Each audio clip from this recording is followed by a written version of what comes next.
Okay, in this video I wanted to talk about a few techniques that can be used in tantric practice, working with energies, sexual energies, tantra is called, but it can be in any emotion really, going into it with presence and technique.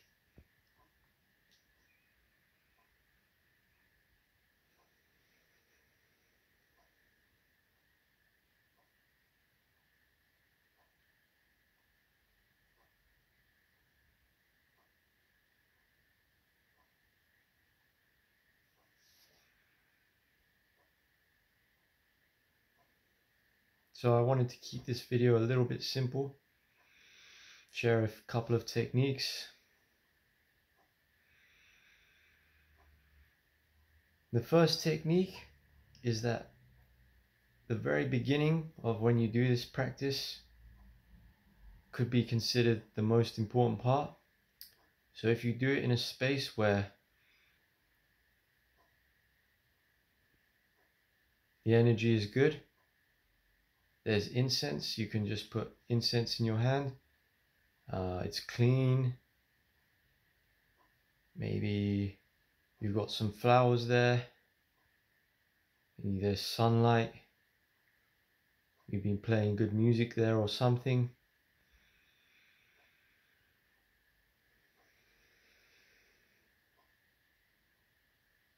That's one thing.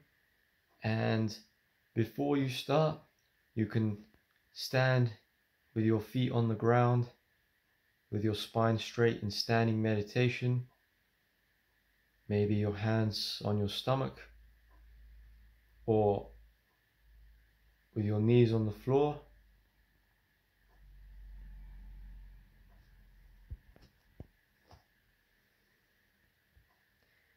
And keep the contemplation in mind. Your mind should be clear like a blue sky.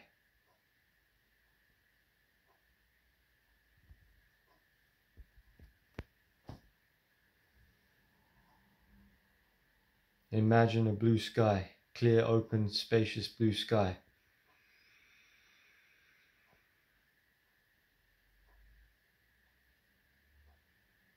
Listening to the silence.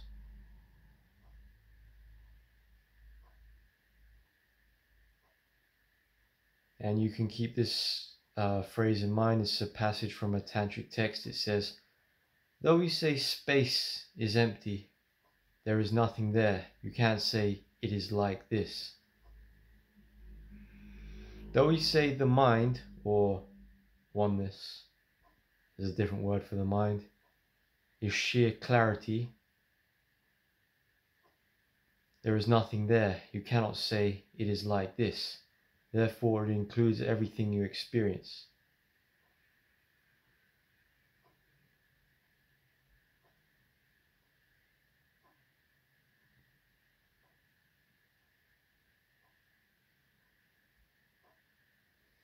So when you come into it from total stillness, not half stillness, not justifying that stillness isn't always healthy or whatever, you come into it with good energy and almost like it's a ritual. Incense, good music, you're in a standing meditation position. This brings very different energies to the practice.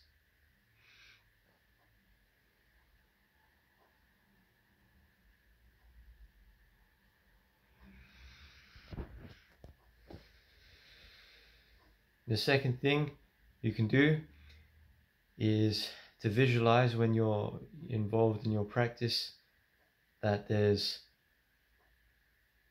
roots underneath your feet, and almost imagining like you're growing roots like you're a tree. Not forcing yourself to imagine roots, but you're literally growing roots, and you can imagine roots the size of a tree. You spend like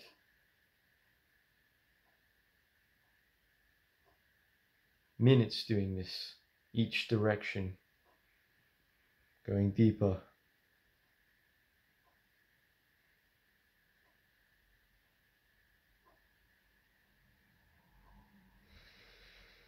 Maybe controlling it a little bit in different directions.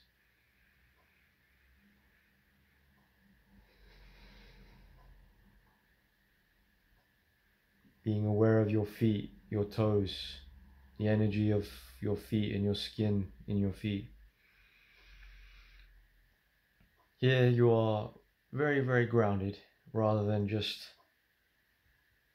moving according to whim.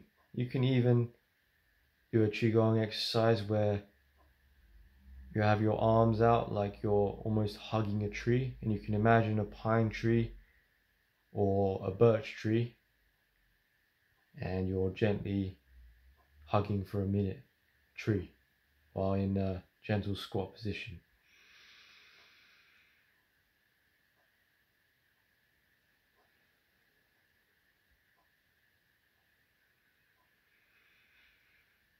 And one more, I don't want to complicate this, is you can ask yourself, what is my next thought going to be?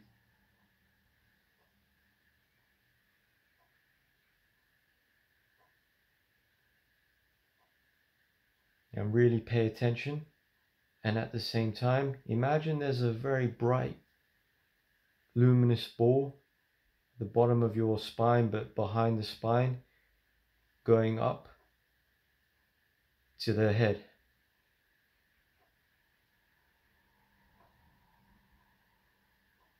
And going down the opposite side, the front. 3 times.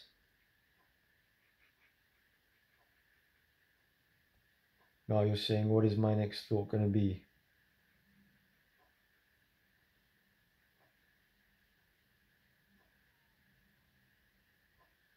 And you can pause it at a position where it feels blocked.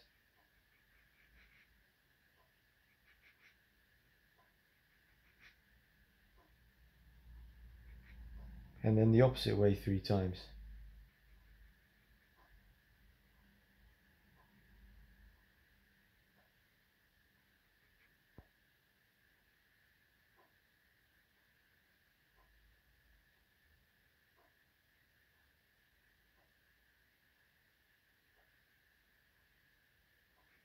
And you can imagine your left palm, a bright blue energy ball goes inside it, goes inside to the back of behind the chest. Stay there. And goes to the other palm. 3 times.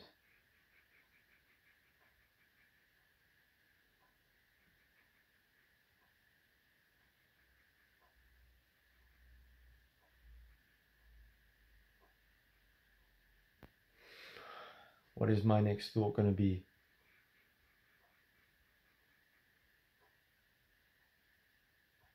Okay, so that's 3 practices. And I just wanted to say that there is a passage in a Tantric text, Song of Tilopa. It says, studying the texts, the sutras, the paramitas will not help you if you have a goal in mind. It will only hide the light. Now, I would say, even if you are studying the real teachings of the Tantric masters, the real things, it will not help you if you have hidden motives and agendas. So that's not even saying if you are doing this for other agendas without studying those texts. So this is the kind of purity or understanding, just maybe see what these tantric teachers had to say. Like it could be some Zen teachers, like the Platform Sutra is pretty tantric really, or Taoism or Buddhism. There's different flavors of it. So yeah, there's a video about Tantric Cultivation.